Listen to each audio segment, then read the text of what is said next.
très promulgué, ce qui résulte avec une réclamocratie qui gère notre société.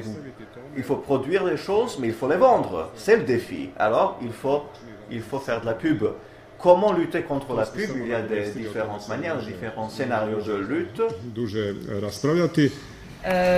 Qu'en est-il aujourd'hui avec quelle est votre opinion là-dessus, sur l'étalement urbain, sur le périurbain, sur ce déséquilibre ou l'équilibre, ça dépend comment on voit les choses entre construit et non construit, entre urbain et rural, et encore sur les différents types de gouvernance. Peut-on ménager une gouvernance, ménager, je reprends votre mot, ou encore un exemple comme le Grand Paris, est-ce un modèle de demain, c'est un modèle de ville future? Qu'en pensez-vous de ce modèle français, Grand Paris, Grand Lyon? Voilà.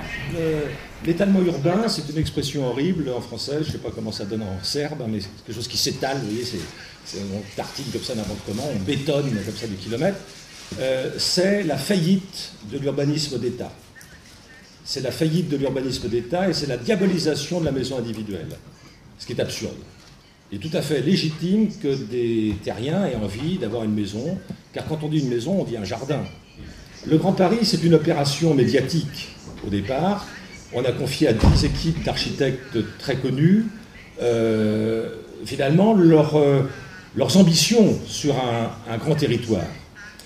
Et ça allait dans la logique des Nations Unies, comme ça a été rappelé tout à l'heure par quelqu'un, ça allait dans la logique des Nations Unies qui, depuis 2005, considère que l'avenir de l'humanité, c'est les mégalopoles.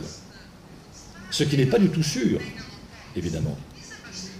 Donc, du coup, le Grand Paris, je m'en méfie, et comme il n'a pas encore de représentation imaginaire, c'est-à-dire qu'il n'y a pas de romans, de films, de chansons, de slameurs, de rappeurs, etc., qui chantent les bienfaits du Grand Paris, je pense qu'il n'existe pas. Et je crois qu'il ne pourra jamais résulter d'une décision administrative. Est-ce que, messieurs professeurs, est-ce qu'ils puissent nous définir en quelques mots qu'est-ce que c'est la ville demain pour eux, de leur point de vue?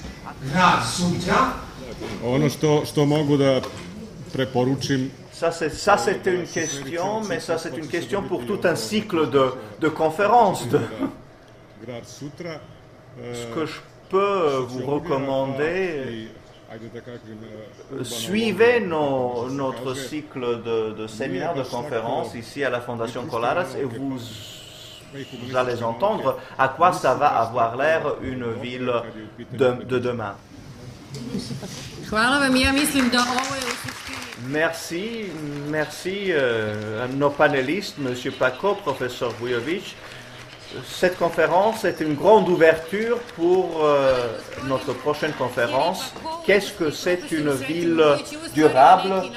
Dans un mois, même endroit, dans un mois, au revoir. Priču o tome šta će biti ili šta je održivi grad i to za mesec dana na istom ovom mestu. Hvala vam i prijatno večer.